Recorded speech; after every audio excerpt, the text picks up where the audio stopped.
할렐루야. 예수 그리스도 이름으로 하나님 말씀 증거하겠습니다. 오늘은 요한계시록 19장 1절부터 10절까지의 말씀을 우리 다 같이 찾겠습니다. 요한계시록 19장 1절에서 10절까지의 말씀을 저와 여러분이 한 절씩 교독하도록 하겠습니다. 1절. 이 일 후에 내가 들으니 하늘에 허다한 무리의 큰 음성 같은 것이 있어 가로되 할렐루야, 구원과 영광과 능력이 우리 하나님께 있도다.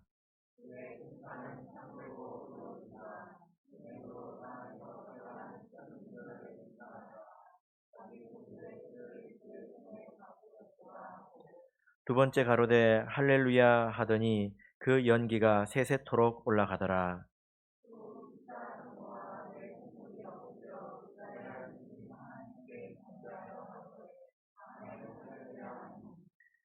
고자에서 음성이 나서 가로되 하나님의 종들 곧 그를 경외하는 너희들아, 물온대소하고 다 우리 하나님께 찬송하라 하더라.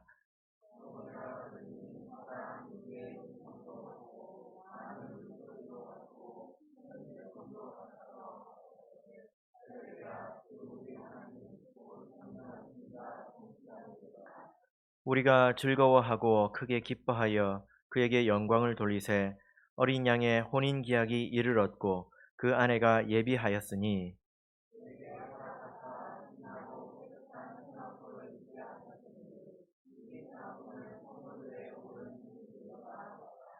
천사가 내게 말하기를 기록하라.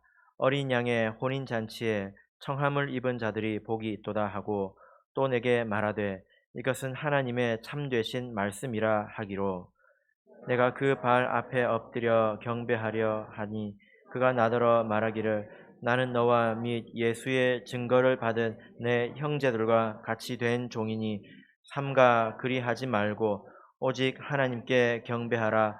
예수의 증거는 대언의 영이라 하더라. 아멘. 네, 오늘 이 시간은 성도의 송가라는 제목으로 하나님 말씀을 증거하겠습니다. 우리가 지난 시간에 요한계시록 18장의 말씀을 통해서 바벨론 애가를 들었습니다. 그래서 누가 마지막 때에 우는지 또 무엇에 대해서 눈물을 흘리는지 우리가 보았죠. 그래서 우리가 세상을 이렇게 바라볼 때 조금 깊이 있게 바라볼 줄 알아야 되겠다, 이런 생각을 하게 되었습니다. 동일한 세상을 놓고 우리가 발을 딛고 사는 이 세상을 놓고 어떨 때는 바벨론이라고 했다가 또 음녀라고 했다가 혹은 애굽 또는 소돔 또는 땅에서 올라온 짐승 또 더러운 영들의 모이는 곳, 이렇게 여러 가지로 표현을 하고 있지 않았습니까? 예, 이것은 세상이 가지고 있는 다양한 측면에 대해서 이야기를 하는 것이었습니다. 그러나 이 세상은 결국 불에 타는 것이죠. 그래서 4번 우는 것을 우리가 지난 시간에 보았습니다. 오늘 본문을 보면 지난 시간에 간단히 소개해드린 것처럼 4번의 할렐루야가 나옵니다. 기뻐하고 또 즐겁게 찬양하는 그런 소리가 들리죠. 그래서 지난 시간과 마찬가지로 누가 이렇게 기뻐하는지 또 무엇에 대해서 이렇게 찬양하고 기뻐하는지에 대해서 우리 같이 살펴보도록 하겠습니다. 자, 먼저 누가 이렇게 할렐루야 하고 4번이나 깊이 찬양을 하고 있을까요? 자, 1절을 보시면 누가 찬양을 하고 있습니까? 하늘에 허다한 무리라고 말하고 있습니다. 그 다음에 3절을 보면 두 번째 가로되 할렐루야 하더니에서 이 두 번째는 첫 번째 할렐루야에 이어진 것인 것을 우리가 알 수 있죠. 자, 그 다음에 4절을 보시면 또 누가 할렐루야 하고 있습니까? 24장로와 네 생물이 이렇게 찬양을 하고 있습니다. 그리고 6절을 보시면 마지막 할렐루야가 나옵니다. 마지막 할렐루야의 주인공이 누구입니까? 허다한 무리라는 것입니다. 그래서 이것을 보면 허다한 무리 혹은 24장로와 내생물 이렇게 보면 어, 허다한 무리와 24장로와 내생물은 같은 걸까요? 다른 걸까요? 같은 사람들일까요? 다른 사람들일까요? 예, 우리가 생각해 볼 수 있겠죠. 자, 6절을 보시면 허다한 무리의 음성도 같고 많은 물소리도 같고 큰 뇌성도 같아서 이 허다한 무리, 굉장히 많은 이 무리에게는 어떤 소리가 나는데 어떤 소리가 납니까? 많은 물소리가 난다라고 말씀을 하고 있지요. 이 많은 물소리는 우리가 이미 들어본 적이 있죠. 예. 계시록 14장 1절부터 4절을 보시면 등장합니다. 어, 자, 1절, 2절 먼저 읽어볼까요? 1절부터 4절까지 그냥 읽겠습니다. 1절부터 4절까지 시작.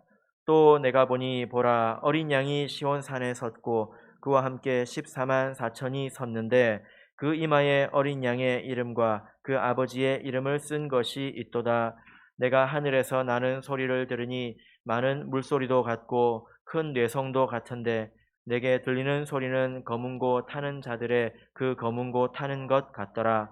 저희가 보좌와 네 생물과 장로들 앞에서 새 노래를 부르니 땅에서 구속함을 얻은 14만 4천인 밖에는 능히 이 노래를 배울 자가 없더라. 이 사람들은 여자로 더불어 더럽히지 아니하고 정절이 있는 자라. 어린 양이 어디로 인도하든지 따라가는 자며 사람 가운데서 구속을 받아 처음 익은 열매로 하나님과 어린 양에게 속한 자들이니. 예. 여기 보면 어린 양과 함께 시온산에 선 14만 4천이 나오는데 2절을 보시면 그들에게서 어떤 소리가 나죠. 많은 물소리가 나는 것을 볼 수가 있습니다. 그래서 19장에 기록된 허다한 무리는 바로 이 14만 4천을 가리키는 것이다 라고 우리가 생각해 볼 수가 있겠죠. 그런데 이 14만 4천에 대해서 여러분 기억하십니까? 14만 4천은 누구입니까? 예, 3절을 보시면 땅에서 구속함을 얻은 14만 4천이라고 말을 하고 있죠. 그래서 이것은 어, 아, 완료했다는 것입니다. 최종적인 구원을 다 받았다는 것입니다. 지금 여러분들은 구원을 받았지만 완료된 것은 아니죠. 그죠? 지금 만약에 우리가 죽는다면 천국을 갈 수 있을 것입니다. 그러나 내일 어떤 일이 생길지 모르지 않습니까? 그죠? 이 말 이해하시겠습니까? 예. 이 자들은 이 땅에서 구원이 최종적으로 확정된 자들이라는 것입니다. 더 이상 떨어지는 일이 없습니다. 라고 하는 일이 없다는 거예요. 그래서 최종적인 구원에 이른 자들이다 라고 볼 수가 있고요. 그 다음에 그들의 입에는 소리가 있다고 했죠. 어떤 소리입니까? 기도와 찬양의 소리가 있다라고 말씀을 드렸습니다. 그 다음에 4절을 보시면 이들은 여자로 더불어 더럽히지 않고 정절을 지켰다. 그리고 어린 양의 인도를 따랐다. 여러분 그때 들으신 말씀이 기억나십니까? 예, 24만 4천 최종적으로 구원을 얻어서 이제 예수님과 함께 서 있는 이 무리를 허다한 무리다 이렇게 말씀을 한 것입니다. 예. 그리고 이 본문에 돌아가서 4절을 보시면 두 번째 이제 할렐루야 하고 있는 이 존재는 24장로와 네 생물이지 않습니까? 예. 24장로와 네 생물은 몇 번 말씀을 드렸죠. 이들은 거듭난 성도로서 완전한 영성에 이른 자들을 가리킨다. 이렇게 말씀을 드렸습니다. 그래서 이 네 생물과 24장로가 언제 나오냐면요. 계시록에 등장하는 때가 있습니다. 언제 등장할까요? 4장, 5장에서 등장합니다. 이것은 말세 하나님의 경륜을 말하기 전에 네 생물과 24장로에 대해서 설명을 하고 있는데 기억나십니까? 이것은 하나님의 청사진이다 이렇게 말씀을 드렸는데요. 하나님께서 도달하시고자 하는 목표를 먼저 말씀해 놓으시고 6장에서 비로소 인을 떼시기 시작하는 것입니다. 그래서 우리가 내생물과 24장로에 대해서는 반드시 기억을 하고 있어야 되겠죠. 그리고 이 내생물과 24장로가 등장하지 않다가 언제야 다시 등장할까요? 11장을 보시면요. 11장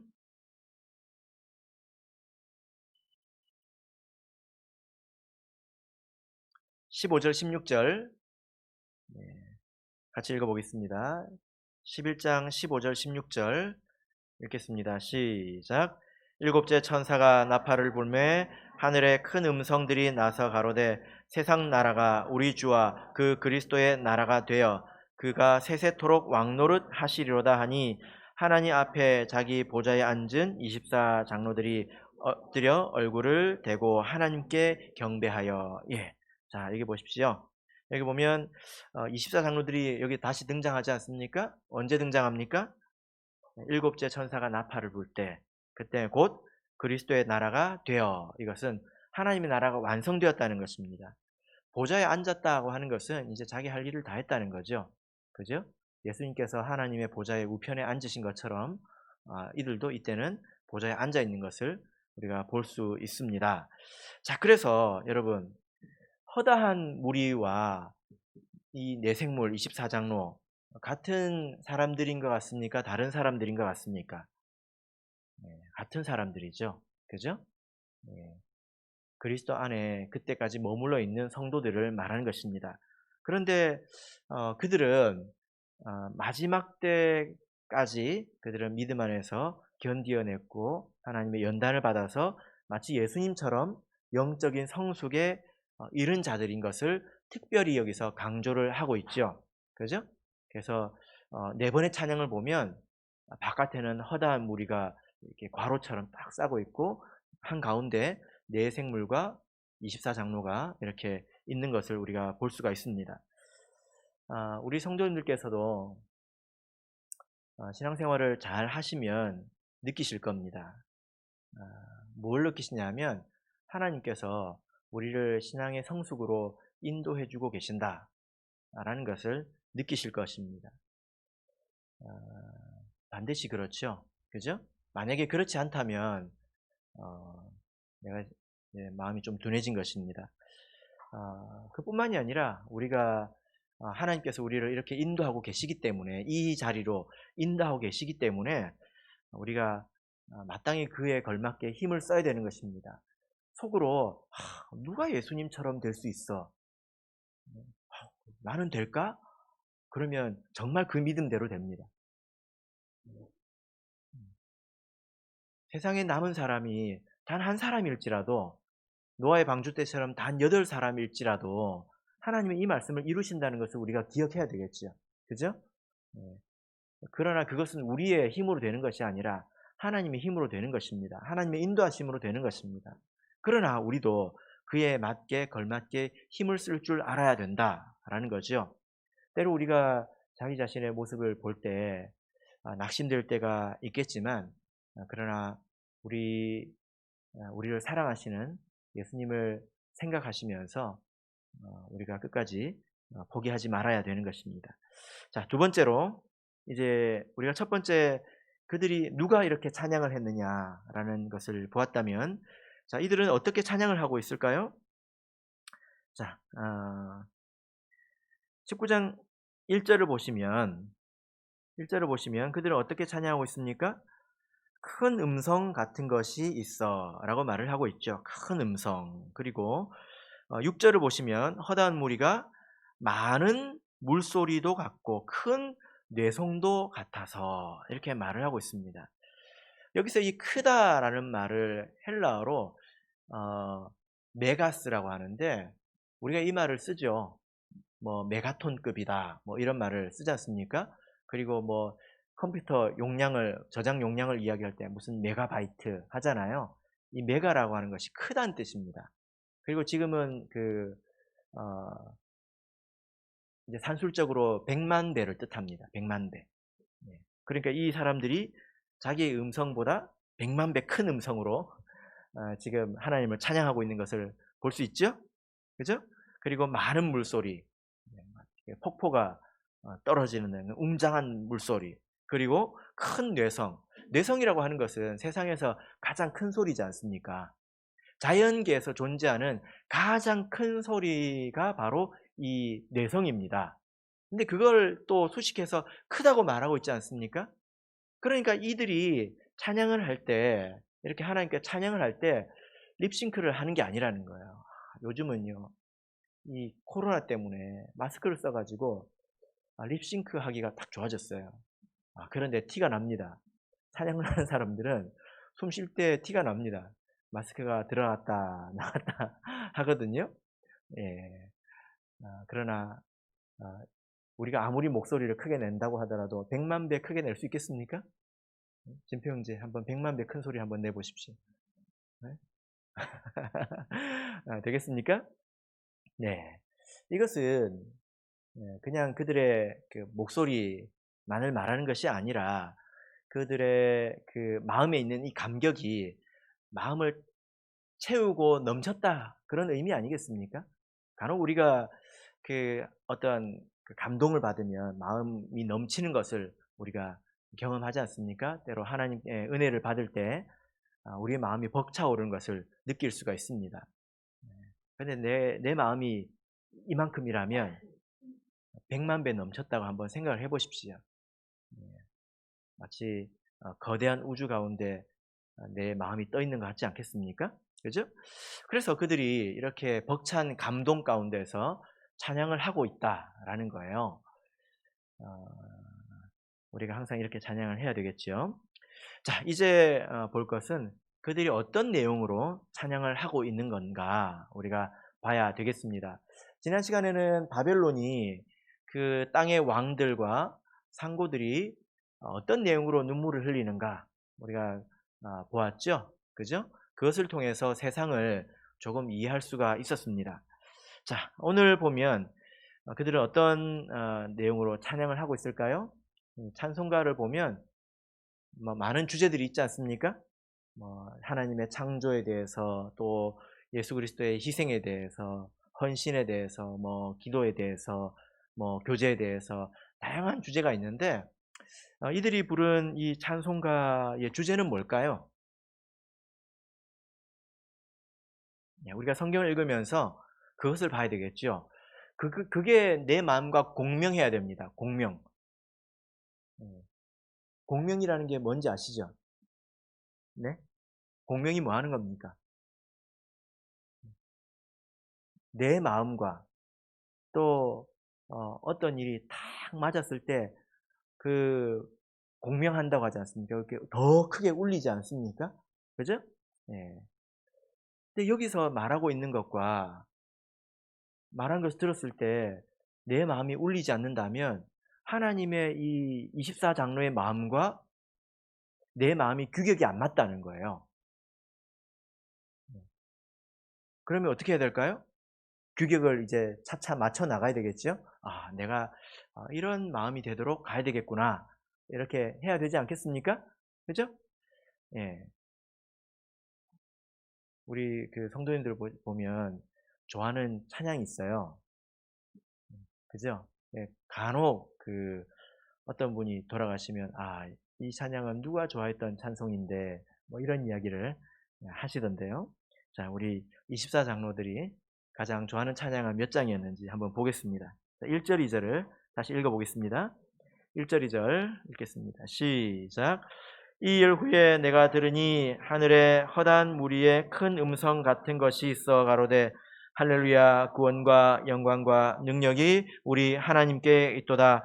그의 심판은 참되고 의로운지라. 음행으로 땅을 더럽게 한 큰 음녀를 심판하사 자기 종들의 피를 그 손에 갚으셨도다. 예.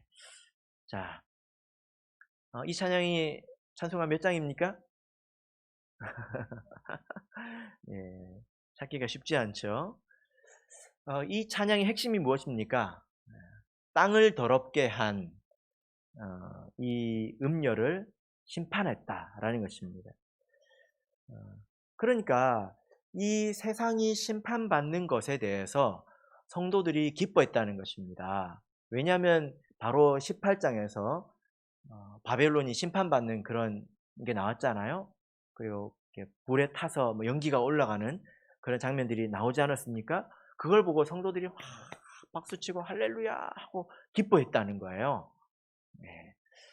그 이유가 무엇일까요? 뭐 그 이유는 어렵지 않죠. 성도들이 이 바벨론에서 세상에서 핍박을 받았기 때문입니다. 네. 어떤 핍박을 받았습니까? 13장 7절 17절을 보실까요? 13장 17절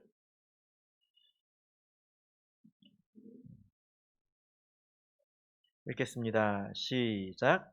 누구든지 이 표를 가진 자 외에는 매매를 못하게 하니 이 표는 곧 짐승의 이름이나 그 이름의 수라. 예.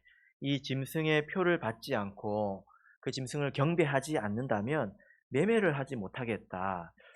이것은 굉장히 큰 어려움이지요. 그죠? 매매를 하지 않고서 이 세상을 살아갈 수가 있을까요? 네. 국가든 개인이든 매매를 하지 못한다고 하는 것은 파산을 말하는 것입니다. 예. 실제적인 삶에 어려움이 있었죠. 그리고 성도들이 제단 아래에서 우는 것을 우리가 이미 본 적이 있습니다. 그래서 억울함을 호소했죠. 그죠? 그래서 그들이 세상에서 받은 고난이 매우 컸기 때문에 그들이 세상에 받는 심판을 보고 이렇게 기뻐하고 있는 것입니다. 또 세상의 이 본질을 알았기 때문이죠. 자, 그런데 여러분, 이런 내용을 보고 어쩌면 좀 마음의 불편함을 느끼는 분이 계시지는 않을까? 이런 생각을 저 혼자 해봤는데요. 왜냐하면은 세상에도 이런 말이 있지 않습니까? 죄는 미워해도, 네, 그 다음에 나와야죠. 죄는 미워해도, 예, 사람은 미워하지 마라. 그런데 성도가 이렇게 세상 사람들이 고통받고 심판받고 이런 걸 박수친다는 게 좀 이상하지 않습니까? 그럼 속으로 줘야 될까요? 이렇게 속으로 이렇게 그래야 될까요? 예. 그래서 오늘 본문의 말씀을 보시면요. 2절을 보시면 그의 심판은 참되고 의로운지라 음행으로 땅을 더럽게 한 큰 음녀를 심판하사. 여기 보면 음녀의 심판을 기뻐하는 것을 우리가 볼 수 있습니다. 이 세상을 표현할 때 바벨론이 아니라 음녀라고 이렇게 표현을 했다는 것입니다. 이 음녀라고 하는 것은 사상을 말하는 거죠. 그죠? 예. 사실 이 음녀와 이 바벨론은 나눌 수가 없습니다. 이 컴퓨터의 하드웨어와 그 다음에 소프트웨어를 나눌 수 없는 것처럼 음녀와 바벨론은 나눌 수가 없습니다. 그러나 여기서 음녀에 대한 심판을 말하고 있는데요. 이것은 여전히 성도들이 세상에 대해서 안타까운 마음을 가지고 있음을 암시하는 그런 것이겠죠. 그죠? 그러나 우리가 음녀에 대해서는 분노해야 합니다. 세상 사람들이 가지고 있는 잘못된 가치관, 그리고 잘못된 사상, 이런 것들 때문에 자기들을 얼마나 괴롭게 하고 이 세상을 얼마나 파괴하고 있는지를 우리가 그 본질을 안다면 음녀는 미워해야 되는 것입니다. 세상 사람들이 자기를 얼마나 괴롭게 하고 사는지 아십니까? 세상 사람, 우리 학생들을 가장 괴롭히는 게 부모잖아요. 네? 그죠? 학생들을 가장 괴롭히는 게 부모입니다. 믿음 안에서 말고 세상에서. 가장 학생들을 불쌍하게 만드는 것이 부모이지요. 잘못된 가치관을 그들이 가지고 있기 때문인 것입니다. 자, 3절을 읽겠습니다. 3절 읽겠습니다. 19장 3절 시작. 두 번째 가로되 할렐루야 하더니 그 연기가 세세토록 올라가더라. 예. 두 번째 찬양하는 내용에 대해서 이렇게 말씀을 하고 있는데요. 이 두 번째 찬양에 대해서는 그 연기가 세세토록 올라간다. 이렇게 말씀을 하고 있습니다. 한글 성경을 보면 여기서 말하는 이 그가 무엇을 지칭하는지 애매하죠. 그죠? 그가 무엇을 말하는지 한글 성경만 보면 참 이렇게 명확하게 지칭하기가 쉽지 않습니다. 그런데 헬라어 성경을 보면 아주 명확하게 말하고 있는데요. 이것은 음료를 말하고 있습니다. 네.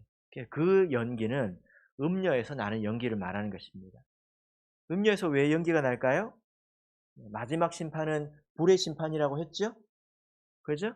예, 그래서 음료가 불에 타서 연기가 나고 있다는 것입니다. 그런데 그 연기가 어떻게 나고 있습니까? 세세토록 나고 있다. 그러니까 그 음료가 받은 심판이 완전하다라는 것을 뜻하는 것이죠. 그죠? 예. 그래서 공동 번역 성경을 보면 이 부분을 이렇게 번역을 하고 있는데요. 제가 읽어 드리겠습니다. 그들은 다시 할렐루야 그 여자를 태우는 불의 연기가 영원 무궁토록 올라간다 하고 외쳤습니다. 라고 공동 번역 성경은 번역을 하고 있습니다. 그렇게 이해하는 것이 합당하죠. 그죠? 두 번째 할렐루야 하는 그 내용이 무엇입니까? 이것도 사실 심판에 관한 것입니다. 심판이 영원하다. 이제 다시 살아날 일이 없다. 라는 것입니다. 가끔 이 세상에서 그 누가 이제 피해를 당해가지고 피해를 받아가지고 그 가해자가 감옥에 가지 않습니까? 그러면 그 사람이 다시 나와서 복수를 할까봐 두려움에 떠는 일들도 있잖아요. 그죠? 예. 그런데 그 사람이 예를 들어 어, 뭐 무기징역이다 혹은 사형이다. 그럼 다시 나올 일이 없지 않습니까? 그럼 그런 두려움이 없겠죠. 이 음료도 그렇다는 것입니다. 다시 이 음료로 인해서 고통받을 일이 없다는 것입니다. 자, 4절을 읽겠습니다. 4절 시작. 또 24장로와 네 생물이 엎드려 보좌에 앉으신 하나님께 경배하여 가로되 아멘 할렐루야 하니. 예. 자, 여기서는 24장로와 네 생물이 하나님께 그 찬양을 하고 있는데요. 그 찬양의 내용이 무엇입니까? 아멘 할렐루야죠. 그죠? 아멘이라는 말은 어떤 뜻입니까? 진실로 그렇습니다. 이런 뜻입니다. 그러니까 이 4절의 말씀은 1절부터 3절까지의 말씀에 대해서 이 찬양에 대해서 화답하고 있는 그런 찬양이죠. 그죠? 그러니까 1절에서 3절까지 허다한 무리가 하나님의 공의로운 심판과 그 심판이 영원한 것에 대해서 찬양을 했는데 이 내생물과 24장로는 진실로 그러하다 이렇게 화답을 하고 있는 것입니다. 자, 우리 계시록 3장 14절을 보겠습니다. 계시록 3장 14절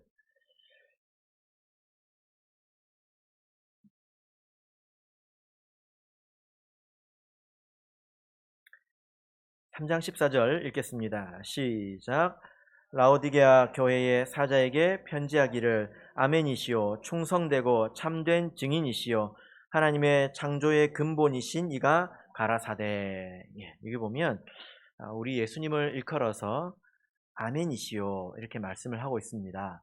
그래서 이 네 생물과 24장로가 아멘 하고 있는 것은 이 예수님께서 말씀하신 대로 그것이 참으로 이루어졌다는 것입니다. 그 말씀이 참되다는 거죠. 그렇게 하신 말씀이 참되었다는 것입니다. 이 땅에 하나님의 나라가 세워지고 또 세상 나라가 심판받을 것이라 그 약속이 드디어 성취되었다라는 거죠.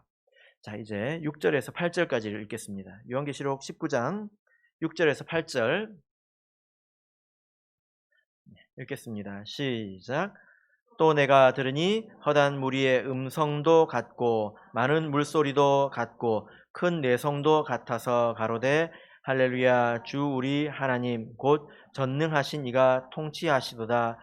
우리가 즐거워하고 크게 기뻐하여 그에게 영광을 돌리세. 어린 양의 혼인기약이 이를 얻고 그 아내가 예비하였으니 그에게 허락하사 빛나고 깨끗한 세마포를 입게 하셨은즉 이 세마포는 성도들의 옳은 행실이로다 하더라. 예. 네. 이제 네 번째 할렐루야인데요. 무엇에 대해서 찬양하고 있습니까? 네. 전능하신 이가 통치하신다. 네, 찬양의 내용이죠. 전능하신 이가 통치하신다. 이 말에는 뜻이 있습니다. 예전에 전능하신 하나님이라는 말씀을 들은 기억이 나십니까? 이것은 하나님께서 무엇이든지 하실 수 있다. 뭐 단지 그것만을 뜻하는 것이 아니라 하나님께서는 계획하신 바를 이루신다. 그런 뜻입니다. 그래서 욥기서에 보면 전능자라는 말이 많이 등장하는데요. 하나님께는 큰 그림이 있다는 것입니다. 그리고 그것을 반드시 이루어 성취하신다는 거죠. 그죠? 사람은 아무리 멋진 계획과 그림을 그려도 그것을 성취할 수가 없지 않습니까? 근데 하나님은 그것을 하실 수가 있습니다. 우리같이 엉망진창인 사람도 하나님께서는 예수님처럼 만들 수가 있다는 거예요. 그럴 때 전능하시다라는 말을 쓰는 것입니다. 전능하신 이가 통치하신다라는 말은 하나님께서 이 세상 가운데서 이 하나님의 나라를 세우실 계획을 세우시고 또 인도하시고 거기에 또 성취하셨다라는 그런 뜻입니다. 이스라엘 사람들은 육신적인 왕을 구했죠. 그죠? 그러나 아무리 훌륭한 인간 지도자가 온다고 해서 뭐가 바뀌는 것이 아닙니다. 물론 중요하지요. 그러나 중요한 것은 우리 하나님을 믿는 것입니다. 특별히 7절, 8절에서는 이 허다한 무리가 혼인잔치가 이른 것에 대해서 아주 기뻐하고 있는 것을 볼 수가 있는데요. 이 혼인잔치는 누구와 누가 결혼하는 것일까요? 예, 여기 보면 어린 양의 혼인잔치라고 기록하고 있죠. 그죠? 어린 양의 혼인 기약이 이르렀다. 이렇게 볼 수가 말씀을 하고 있는데요. 바로 어린 양과 교회의 결혼을 말하는 것입니다. 이 신부가 누구입니까? 누가 어린 양의 신부입니까? 예, 고린도후서 11장 2절을 보겠습니다. 고린도후서 11장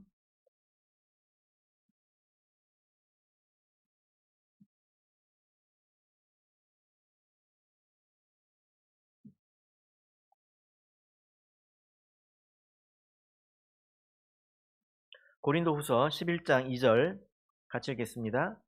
시작. 내가 하나님의 열심으로 너희를 위하여 열심 내노니 내가 너희를 정결한 처녀로 한 남편인 그리스도께 드리려고 중매함이로다. 예, 여기 보면 그리스도의 이제 신부가 나오는데 여기 보면 누가 신부입니까? 너희죠, 너희. 그죠?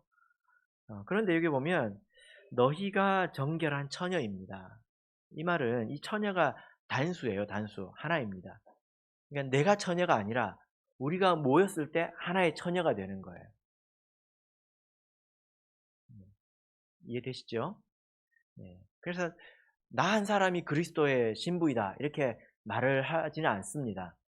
우리가 모였을 때 교회가 되죠. 그리고 그 교회가 곧 그리스도의 신부다 이렇게 우리가 볼 수가 있습니다. 집단적인 거죠. 뭐 하나님의 교회 사람을 만났더니 거기에는 신부가 이미 있더라고요. 장길자라고. 거기는 뭐 신부만 나오면 무조건 거기다가 갖다 맞춰가지고 아주 자기 마음대로 해석을 하고 있습니다. 자, 그런데 여기 보면 결혼을 하려면 당연히 예복을 입어야 되지 않겠습니까? 그죠? 예. 자, 7절을 보시면 요한계시록 19장 7절을 보시면 그 아내가 예비하였다. 그러니까 지금 이제 예비가 다 됐다 이 뜻입니다. 만약에 장길자가 하나님의 신부라면 하늘 어머니라면 예비가 되었다는 건 있을 수가 없죠. 항상 예비가 영원 전부터 예비가 돼 있어야 되는 거죠. 그죠? 하늘 어머니가 부족해서 되겠습니까? 별로 관심이 없으시군요. 예. 근데 그런 사람들 만나보면 답답합니다. 참고가 되실 거예요. 예. 여기 보면 이제 예비가 되었다라는 거예요. 그래서 그리스도의 나라가 되었다. 예, 또 14만 4천이 구속을 얻었다 하는 것과 같은 맥락입니다. 언제 된 것입니까? 예. 8절 보면 그에게 허락하사 빛나고 깨끗한 세마포를 입게 하셨은즉 이 세마포는 성도들의 옳은 행실이다. 예. 당연히 예복을 입어야 되는데 어, 세마포를 입은 것이 곧 예비가 된 거라는 거예요. 그죠? 예. 근데 그 옷의 정체가 무엇입니까? 성도들의 옳은 행실. 그러니까 성도들의 옳은 행실이라는 옷을 교회가 입고 있어야 된다는 것입니다. 우리 각 사람이 옳은 행실을 할 때에 우리 교회가 완전해진다는 거예요. 그러니까 그 안에 있는 사람들이 다 예수님처럼 이제 온전해졌다는 것이겠죠. 그죠? 자, 그러면 우리가 여기서 한번 생각해 볼 수가 있습니다. 여러분, 무엇이 우리 교회를 단장하는 것입니까? 교회가 뭐 커지고 뭐 이게 나쁜 게 아니죠. 그럼 무엇이 교회가 어린 양의 신부로서 단장되는 것입니까? 나 한 사람이 하나님 말씀을 행하는 것입니다.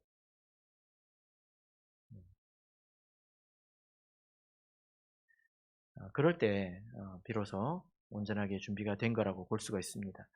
자, 9절을 읽어볼까요? 9절 읽겠습니다. 시작.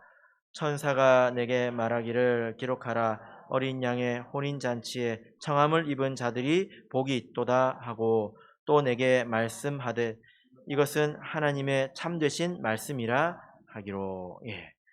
자, 이렇게 혼인 자리에 이른 것까지 아주 많은 수고가 있었겠죠? 예, 그런데 잊어서는 안 되는 것이 있습니다. 무엇일까요? 이것은 복이라는 것입니다. 이것은 은혜라는 거죠. 그죠? 예. 9절을 보시면 어린 양의 혼인잔치에 청함을 입은 자들이 복이 있도다. 이 사람들은 사실은 다 청함을 받은 자들이었다는 것입니다. 은혜라는 거죠. 그죠? 여러분, 우리 구원이 은혜라는 것을 우리가 잊어서는 안 됩니다. 예수님께서 이렇게 말씀하셨습니다. 좁은 문으로 들어가기를 힘쓰라. 내가 너희에게 이르노니 들어가기를 구하여도 못하는 자가 많으리라.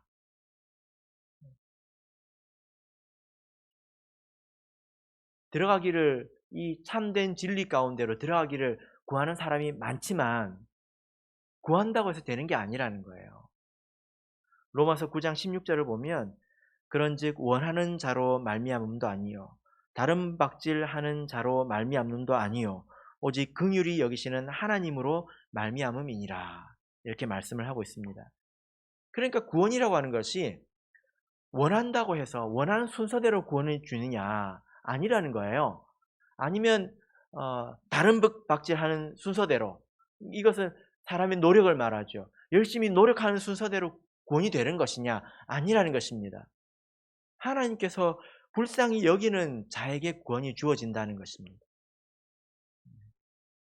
이것이 우리 구원의 시작이죠. 그죠? 그래서 우리가 이 자리에 이르렀을 때에 이 자리에 이르기까지 우리가 하나님의 부르심의 은혜를 소중하게 생각하는 마음이 있어야 합니다. 그래서 제가 가끔 이런 말씀을 하죠. 어, 어, 다른 사람이 여기에 앉았다면 회개했을 수 있습니다. 무슨 말인지 이해하시죠? 졸다가 일어나면 이 말도 무슨 말인지 몰라요. 이 말을 들었다면 회개했을 수도 있다는 거예요. 그런 책임감, 은혜에 대한 귀중함을 우리가 품고 살아야 합니다. 누구든지. 그죠? 자, 이제 마지막으로 10절을 읽겠습니다. 10절 읽겠습니다. 시작. 내가 그 발 앞에 엎드려 경배하려 하니 그가 나더러 말하기를 나는 너와 및 예수의 증거를 받은 내 형제들과 같이 된 종이니 삼가 그리하지 말고 오직 하나님께 경배하라. 예수의 증거는 대언의 영이라 하더라. 예. 여기 이제 마지막에 보면 아주 이상한 일이 하나가 있는데, 요한이 천사를 보고 경배하려고 했다는 것입니다. 이 말씀을 전해 준 천사를 보고 도리어 요한이 경배하려고 했다는 것입니다. 그리고 놀라운 것은 이것이 한 번이 아니라는 거예요. 22장 8절을 보실까요? 22장 8절, 9절까지 읽겠습니다. 시작. 이것들을 보고 들은 자는 나 요한이니 내가 듣고 볼 때에 이 일을 내게 보이던 천사의 발 앞에 경배하려고 엎드렸더니 저가 내게 말하기를 나는 너와 내 형제 선지자들과 또 이 책의 말을 지키는 자들과 함께 된 종이니 그리하지 말고 오직 하나님께 경배하라 하더라. 예. 자, 여러분 이 일을 이해하실 수 있겠습니까? 요한은 사도입니다. 그리고 보면 하나님의 말씀과 예수 그리스도의 증거를 가진, 그래서 반모라는 섬에 갇혀 있던 그런 사람이지 않습니까? 그런데 이 요한이라는 사람도 실수할 뻔했다는 거예요. 천사는 하나님께서 보내신 일꾼에 불과합니다. 우리와 같은 존재이죠. 그죠?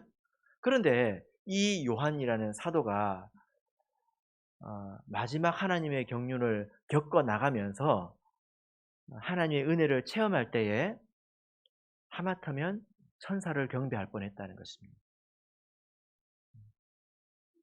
그러니까 마지막 이 시대를 살아가는 우리가 얼마나 조심해야 되는지, 세상에 있는 것들, 우리를 허무는 그 바벨론에 속한 것들도 아주 위험하죠. 네, 그것만 위험한 것이 아니라 심지어 믿음 안에 있는 것조차도 우리가 잘 감당해야 된다는 것입니다. 골로새서 2장을 보겠습니다. 네. 골로새서 2장 18절 19절을 보겠습니다.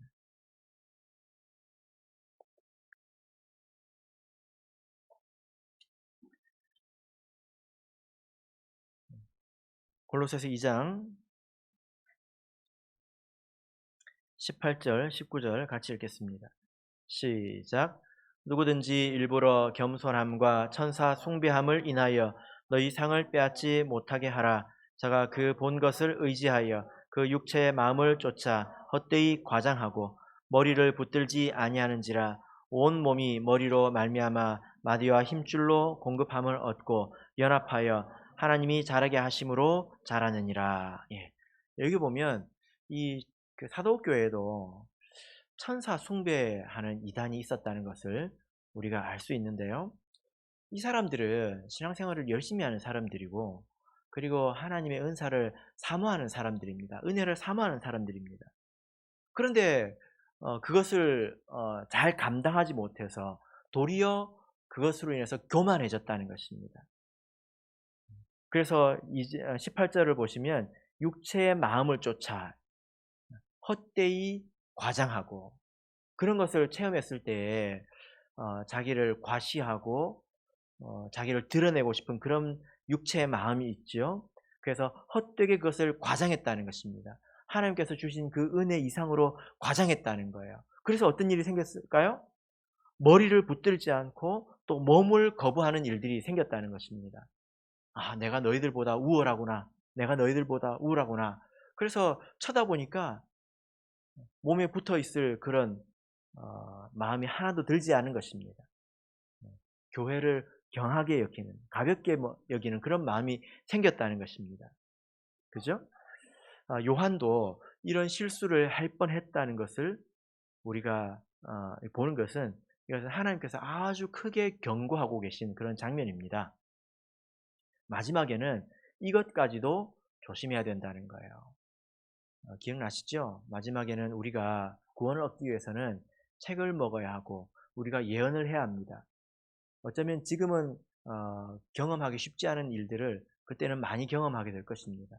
그것으로 인해서 도리어 타락할 수도 있다는 거예요. 그래서 여기 말씀을 보시면 예수의 증거는 대언의 영이다, 이렇게 말씀을 하고 있습니다. 예수의 증거는 이 요한계시록의 말씀을 말합니다. 예수 그리스도의 증거이죠. 그런데 이것은 대언의 영이다. 이것은 대언의 영, 곧 성령을 통해서 우리에게 온 것이지 천사가 그것을 우리에게 준 것은 아니라는 것입니다. 그래서 천사가 이것은 나로 말미암은 것이 아니니까 나에게 경배하지 말고 오직 하나님께 경배하라 라는 그런 말씀이죠. 그렇습니다, 여러분. 오늘 이 성도들의 찬양의 목소리를 이렇게 들었는데, 우리가 이 세상의 본질을 꿰뚫어 볼 수 있다면 이 세상이 무너질 때에 우리가 박수 칠 수 있을 것입니다. 그리고 우리가 이 세상에 속하지 않을 때에 참으로 하나님의 공의로운 심판에 대해서 찬양할 수가 있을 것입니다. 그러면 우리가 그렇게 살아야 되겠죠. 그리고 내생물과 또 허다한 무리처럼 우리가 온전한 성도가 되도록 우리가 노력해야 될 것입니다. 그리고 혼인 기약이 이를 때까지 모든 어려움과 시험에서 우리 자신을 보존해야 될 것입니다. 바로 얻기는 이 자리에 이르시게 되기를 예수 그리스도 이름으로 축복합니다.